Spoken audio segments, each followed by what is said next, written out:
TG దోస్త్ ద్వారా ఎవరైతే రెగ్యులర్ మోడ్లో డిగ్రీ ఎవరైతే చేద్దాం అనుకుంటున్నారో సో మనకు స్పెషల్ ఫేజ్కి సంబంధించిన నోటిఫికేషన్ అయితే విడుదల చేశారండి.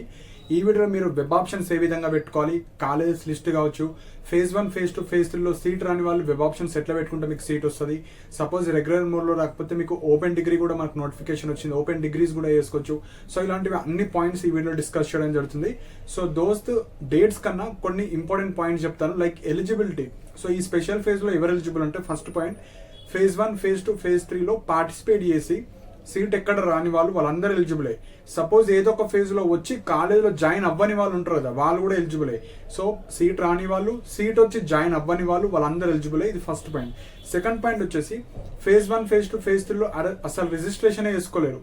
సో కొంతమంది బీటెక్ కావచ్చు, బీ ఫార్మసీ కావచ్చు, వేరే ఇతర కోర్సెస్ కావచ్చు, నీట్ కావచ్చు, ఐఐటి కావచ్చు, జేఈ మెయిన్స్ కావచ్చు, అడ్వాన్స్ కావచ్చు, అలా రాసి అందులో సీట్ రాని వాళ్ళు, సపోజ్ ఇప్పుడు రెగ్యులర్ డిగ్రీ చేద్దాం అనుకున్న వాళ్ళు, అలాంటి వాళ్ళు మీరు ఎలిజిబులే. సో ఇందులో రిజిస్ట్రేషన్ చూసుకొని మీరు కూడా పార్టిసిపేట్ చేయొచ్చు.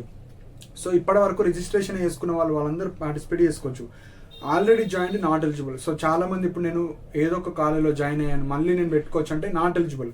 మీరు ఎప్పుడు ఎలిజిబుల్ అవుతారంటే ఇప్పుడు వచ్చిన సీటు మీరు ఏదైతే కాలేజ్కి వెళ్తున్నారో ఆ కాలేజీలో కంప్లీట్ అడ్మిషన్ క్యాన్సిల్ చేసుకొని డిస్కంటిన్యూ టీసీ తెచ్చుకొని మీరు మళ్ళీ ఫ్రెష్గా ఈ స్పెషల్ ఫేజ్లో రిజిస్ట్రేషన్ చేసుకొని అప్పుడు పార్టిసిపేట్ చేయొచ్చు. కాకపోతే మనకు బెటర్ కాలేజ్ వస్తుందా రాదని మనం ఎగ్జాక్ట్లీ చెప్పలేము. ఏ కాలేజీలో ఎన్ని వేకెన్సీస్ ఉన్నాయి అనేది మనం వెబ్ ఆప్షన్స్ అప్పుడు తెలుస్తుంది. సో వెబ్ ఆప్షన్స్ అప్పుడు మీరు తెలుసుకోవాలంటే మీరు సీట్ క్యాన్సిల్ చేసుకోవాలి. సో ఇదంతా పెద్ద ప్రాసెస్ కాబట్టి సో నా సజెషన్ వచ్చేసి మీరు ఏ కాలేజీలో అయితే ఉన్నారో ఆ కాలేజీలో కంటిన్యూ అవ్వడానికి ట్రై చేయండి. ఏ కాలేజీలో చేసినా ఎట్ లాస్ట్ మనకు డిగ్రీ అనేది ఈక్వల్గా అయిపోతుంది కాబట్టి మళ్ళీ మీరు రిస్క్ చేసుకోకండి. ఎందుకంటే అక్కడ అమౌంట్ పే చేయాలి, వాళ్ళు డిస్కంటిన్యూ టీసీ ఇవ్వాలంటే 3 years ఫీజు అడుగుతారు. 3 years ఫీజు పేమెంట్ చేయాలి, మళ్ళీ ఇక్కడ ఈ కాలేజీలో ఫీజు పేమెంట్ చేయాలి, ఇవన్నీ ఇష్యూస్ వస్తాయి. కాబట్టి మీరు ఏ కాలేజీలో అయితే జాయిన్ అయ్యారో ఆ కాలేజీలో అయితే మీరు డిగ్రీ అయితే కంటిన్యూ చేసుకోండి. ఇఫ్ సపోజ్ ఎవరైతే ఫేజ్ 1, ఫేజ్ 2, ఫేజ్ 3లో సీట్ రాని వాళ్ళు మళ్ళీ పే చేయాలి మేము అమౌంట్ అంటే అవసరం లేదు. జస్ట్ మీ దోస్త్ ఐడితోనే మళ్ళీ registration, like just web option రోజు వెబ్ ఆప్షన్స్ పెట్టుకుంటే సరిపోతుంది. ఎవరైతే ఇప్పటి వరకు రిజిస్ట్రేషన్ వేసుకోలేరు అనుకున్న వాళ్ళు మాత్రమే మీరు అమౌంట్ అయితే పే చేయాలి. అమౌంట్ వచ్చేసి మనకు 400 రూపీస్ పే చేయాలి అండ్ ఒక 25 రూపీస్ ఛార్జెస్ పడతాయి. సో 425 కావచ్చు, 430 రూపీస్ మీరు ఈ స్పెషల్ ఫేజ్లో పార్టిసిపేట్ చేయాలంటే కొత్త వాళ్ళు మాత్రమే మీరు అమౌంట్ పే చేయాలి. ఆల్రెడీ ఫేజ్ 1, ఫేజ్ 2, ఫేజ్ 3లో జస్ట్ సీట్ రాని వాళ్ళు, జాయిన్ అవ్వని వాళ్ళు వాళ్ళందరూ వెబ్ ఆప్షన్ రోజు వెబ్ ఆప్షన్స్ మాత్రమే పే చేసుకోవాలి. అండ్ ఇప్పుడు కొన్ని ఇంపార్టెంట్ పాయింట్స్ చెప్తానండి. సో ఎవరైతే నాతో పర్సనల్గా మాట్లాడాలన్నా, గైడెన్స్ కావాలన్నా సో 100 రూపీస్ ఉంటుంది. సో ఇంట్రెస్టెడ్ ఉన్న వాళ్ళు మీరు స్పెషల్ ఫేజే కాదు, స్పెషల్ తర్వాత స్పాట్ అడ్మిషన్స్ ఉంటుంది. స్పాట్ అడ్మిషన్స్ వరకు మీకు గైడెన్స్ అయితే ఇవ్వడం జరుగుతుంది. సో మీ మార్క్స్ చూసి మీకు ఏ కాలేజ్ పెట్టుకోవాలి, ఎన్ని కాలేజ్ పెట్టుకోవాలి, ఏ కోర్స్ పెట్టుకోవాలి, ఆ గైడెన్స్ అయితే ఇవ్వడం జరుగుతుంది. కాలేజెస్ లిస్ట్ కూడా మీకు ఆ గైడెన్స్లోనే వచ్చేస్తుంది. Top degree college, women's college, government college కావచ్చు, అలాంటి ఒక 7 ఇంపార్టెంట్ పీడిఎఫ్స్ చేయడం జరిగింది. అవి కూడా మీకు ప్రొవైడ్ చేయడం జరుగుతుంది. కాలేజెస్ లిస్ట్, సో గైడెన్స్ వద్దు నాకు ఓన్లీ కాలేజెస్ లిస్ట్ కావాలంటే కింద డిస్క్రిప్షన్లో ఒక లింక్ ఉంటుంది. ఆ లింక్ మీరు క్లిక్ చేసిన తర్వాత 50 రూపీస్ మాత్రమే ఉంటుంది. 50 రూపీస్ పేమెంట్ చేసిన తర్వాత మీకు అందులో పీడిఎఫ్స్ ఉంటాయి. అందులో ఉమెన్స్ టాప్ 10 కావచ్చు, టాప్ 20 కావచ్చు, టాప్ 50 కాలేజ్, ఆల్ ఓవర్ తెలంగాణలో గౌట్ కాలేజ్ కావచ్చు. సో ఇట్లా టాప్ ఒక 7 to 6 పీడిఎఫ్స్ మీకు యూస్ఫుల్ అయ్యే పీడిఎఫ్స్ ఉంటాయి. అందులో మీకు కావాల్సిన పీడిఎఫ్స్ మీరైతే డౌన్లోడ్ చేసుకోవచ్చు. సో ఫస్ట్ క్లిక్ చేసిన తర్వాత 50 రూపీస్ పేమెంట్ చేసిన తర్వాత డైరెక్ట్ పీడిఎఫ్స్ రావు. ఫస్ట్ మీకు పర్చేజ్ చేసుకున్నట్టు ఒక మెసేజ్ వస్తుంది మీ వాట్సాప్ నెంబర్కి. అది చదివి కింద వ్యూ పర్చేస్ అని ఉంటుంది. వ్యూ పర్చేస్ క్లిక్ చేసి మీరు ఏ మొబైల్తోనైతే అమౌంట్ పే చేస్తారో, దేంతో లాగిన్ అయ్యారో ఆ mobile number, email ID enter చేసిన తర్వాత మీకు ఆ పీడిఎఫ్ అయితే వస్తుంది. సో ఇది పెద్ద ప్రాసెస్ అనుకుంటే కింద వాట్సాప్ నెంబర్ ఉంటుంది. సో ఇంట్రెస్టెడ్ ఉన్న వాళ్ళు మాత్రమే దోస్త్ కాలేజ్ లిస్ట్ అని మెసేజ్ చేస్తే 50 రూపీస్ తీసుకున్న తర్వాత మీకు కాలేజ్ లిస్ట్ అయితే ఇవ్వడం జరుగుతుంది. సో వెబ్సైట్ ద్వారా మీకు తొందరగా వస్తుంది. వాట్సాప్ అయితే మీకు కొంచెం టైం టేకింగ్ ప్రాసెస్ ఉంటుంది. సో ఏమైనా ఇష్యూస్ వస్తే నా మెయిల్ ఐడి డిస్ప్లే అవుతుంది. నా మెయిల్ ఐడికి మీరు మెసేజ్ చేస్తే మీకు 10 to 15 minutesలో మీ పీడిఎఫ్ అయితే మీకు సెండ్ చేయడం జరుగుతుంది. అండ్ కొత్త వాళ్ళు అప్లికేషన్ ప్రాసెస్ కూడా ఉంటుందండి. సో ఇంట్రెస్టెడ్ ఉంటే మీరు మీ సేవ కావచ్చు, బయట నెట్ షాప్ కావచ్చు, మీకు ల్యాప్టాప్ ఉంటే ల్యాప్టాప్ కావచ్చు చేసుకోవచ్చు. ఎవరికైతే నాతో సర్వీస్ తీసుకోవాలనుకుంటే 300 రూపీస్ ఇస్తే మీకు అప్లికేషన్ కంప్లీట్గా చేసి ఇవ్వడం జరుగుతుంది.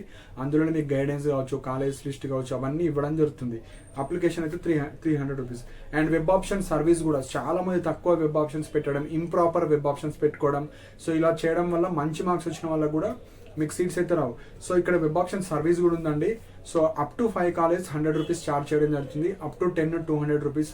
సో అలా అప్ టు 5, సో 5 కాలేజ్కి 100 రూపీస్ అయితే ఛార్జ్ చేయడం జరుగుతుంది. సో ఇంట్రెస్టెడ్ ఉంటే దోస్త్ వెబ్ ఆప్షన్స్ అని మెసేజ్ చేస్తే మీరు ఎన్ని కాలేజ్ అనుకుంటున్నారో అన్ని దానికి సంబంధించిన అమౌంట్ తీసుకొని మీకు వెబ్ ఆప్షన్ రోజు ప్రాపర్గా మీకు సీట్ వచ్చేటట్టు వెబ్ ఆప్షన్స్ అయితే పెట్టడం జరుగుతుంది. మెయిన్గా మీకు మార్క్స్, కేటగిరీ, మీరు ఎన్ని వెబ్ ఆప్షన్స్ పెడుతున్నారో దాని మీద మనకు సీట్ అలాట్మెంట్ అయితే డిసైడ్ అయిన మెయిన్ ఫ్యాక్టర్స్ అవి, మనకు సీట్ రావాలా వద్దని. సో ఇవి మెయిన్ పాయింట్స్. ఇప్పుడు మనకు స్పెషల్ డోస్కి సంబంధించిన ఇంపార్టెంట్ డేట్స్ చెప్తానండి. సో రిజిస్ట్రేషన్ కొత్త వాళ్ళు మాత్రమే 20 నుంచి 26 జూలై రోజు మీరు రిజిస్ట్రేషన్ చేసుకోవాలి. సెకండ్ వెబ్ ఆప్షన్స్ 20 నుంచి 27. ఆల్రెడీ సీట్ రాని వాళ్ళు మీరు 20 నుంచి 27 ఎడిట్ చేసుకోవచ్చు, సబ్మిట్ చేయొచ్చు, ఎన్నిసార్లన్నా మీరు ఎడిట్ చేసుకోవచ్చు. కాబట్టి ప్రాపర్గా ఎక్కువ వెబ్ ఆప్షన్స్ పెట్టడానికి ట్రై చేయండి. అండ్ స్పెషల్ కేటగిరీ మనకు verification, physical verification university help line సెంటర్స్లో ఉంటుంది. ఇది 27 జూలై రోజు ఎవరైతే పిహెచ్ కావచ్చు, స్పోర్ట్స్, ఎవరైతే ఈ స్పెషల్ రిజర్వేషన్ కేటగిరీ కింద వస్తారో వాళ్ళు original certificates up to intermediate, caste, income అన్నీ తీసుకొని మీరు అక్కడికి వెళ్తే మీకు చెక్ చేసిన తర్వాత మీకు స్పెషల్ రిజర్వేషన్ అయితే ఇవ్వడం జరుగుతుంది. సో ఫోర్త్ పాయింట్ వచ్చేసి ఏ రోజు రిజల్ట్ వస్తుంది స్పెషల్ ఫేజ్కి సంబంధించి 30 జూలై రోజు మీకు రిజల్ట్స్ వస్తాయి మనకు వెబ్సైట్లో, మీరు చూసుకోవచ్చు. ఆన్లైన్ సెల్ఫ్ రిపోర్టింగ్, సపోజ్ మీకు స్పెషల్ ఫేజ్లో సీట్ వచ్చింది మీకు ఓకే అనుకుంటే మీరు ఆన్లైన్లో అమౌంట్ పే చేసుకొని మీరైతే కాలేజ్కి వెళ్ళి రిపోర్ట్ చేయొచ్చు. కాలేజ్ రిపోర్టింగ్ వచ్చేసి 31 జూలై నుంచి 1 ఆగస్ట్ వరకు మీకు వచ్చిన కాలేజ్కి మీరు వెళ్ళి with certificates, original certificates, 2 sets of xerox మీరు వెళ్ళి CCOTP కావచ్చు అవన్నీ చెప్పేసి జాయిన్ అయితే అయిపోవాలి. సో ఇది మనకు దోస్త్ స్పెషల్ ఫేజ్ గురించి. సో ఇంట్రెస్టెడ్ ఉన్న వాళ్ళు మీరు రిజిస్ట్రేషన్ చేసుకొని మీరైతే పార్టిసిపేట్ చేయొచ్చు. అండ్ ఎవరైతే రెగ్యులర్ డిగ్రీ వద్దు, నాకు ఓపెన్ డిగ్రీ చేయాలని ఉంది అనుకుంటే డాక్టర్ బిఆర్ అంబేద్కర్ ఓపెన్ యూనివర్సిటీలో BA, BCom, BSc 3 కోర్సెస్ మాత్రమే ఉంటాయండి. అందులో మీకు నచ్చిన సబ్జెక్ట్స్ కూడా మీరు ఎంచుకోవచ్చు. సో ఇంట్రెస్టెడ్ ఉన్న వాళ్ళు మీరు కూడా అంబేద్కర్ ఓపెన్ యూనివర్సిటీలో అప్లై చేసుకోవచ్చు. సపోజ్ ఇందులో రాకపోతే మీరు ఓపెన్ డిగ్రీస్ అనే వేసుకోవచ్చు. ఓపెన్ డిగ్రీ అయినా రెగ్యులర్ డిగ్రీ అయినా సేమ్ అండి. సో మీరు జస్ట్ ఇక్కడ రెగ్యులర్ మోడ్లో మీరు కాలేజ్కి వెళ్తారు, ఇక్కడ జస్ట్ ఎగ్జామ్స్ ఉన్నప్పుడు ఎగ్జామ్స్ రాసుకుంటారు. సర్టిఫికేట్ వాల్యూ అయితే సేమ్ ఉంటుంది. సపోజ్ మీకు మంచి మార్క్స్ రాలేవు, నాకు డిగ్రీ చేద్దాం అనుకుంటున్నా, రెగ్యులర్ మోడ్లో రాలేదు అనుకుంటే మీరు ఓపెన్ డిగ్రీ చేసుకోవచ్చు. లేకపోతే మళ్ళీ 1 ఇయర్ వేస్ట్ అయిపోతుంది. లేదు నెక్స్ట్ ఇయర్ ట్రై చేస్తుంటే అట్లా కూడా మీరు ట్రై అయితే చేసుకోవచ్చు. సో ఓపెన్ డిగ్రీ కావచ్చు, రెగ్యులర్ డిగ్రీ కావచ్చు, ఏమన్నా గైడెన్స్ కావాలన్నా, ఏమైనా డౌట్స్ ఉన్నా, పర్సనల్గా మాట్లాడాలన్నా, ఏ కోర్స్ తీసుకోవాలి, ఇప్పుడు డిమాండెడ్ ఉన్న కోర్సు ఏది తీసుకుంటే బెటర్ ఆప్షన్, ఏమైనా గైడెన్స్ కావాలంటే కింద డిస్క్రిప్షన్లో నా వాట్సాప్ నెంబర్ ఉంటుంది. సో మీరు ఏదైతే వీడియో చూస్తున్నా అక్కడ మోర్ అని క్లిక్ చేసిన తర్వాత కింద వాట్సాప్ నెంబర్ ఉంటుంది. సో దోస్త్ గైడెన్స్, దోస్త్ అప్లికేషన్ కావచ్చు, దోస్త్ వెబ్ ఆప్షన్స్ కావచ్చు, open degree application, open degree guidance కావచ్చు, ఇట్లా మెసేజ్ చేస్తే సో అమౌంట్ తీసుకున్న తర్వాత మీకు కంప్లీట్ అడ్మిషన్ ప్రాసెస్ అయ్యే వరకు మీకు గైడెన్స్ అయితే ఇవ్వడం జరుగుతుంది. సో ఇవి ఇంపార్టెంట్ పాయింట్స్ అండి. సో మీకు ఇంకా ఏమైనా డౌట్స్ ఉన్నా, ఇందులో వీడియోలో చెప్పని డౌట్స్ ఏమైనా ఉంటే మీరు కింద కమెంట్స్లో మెన్షన్ చేయండి. అండ్ ఇలాంటి అప్డేట్స్ కోసం మన ఛానల్ని సబ్స్క్రైబ్ చేసుకోండి. And thank you for watching my video.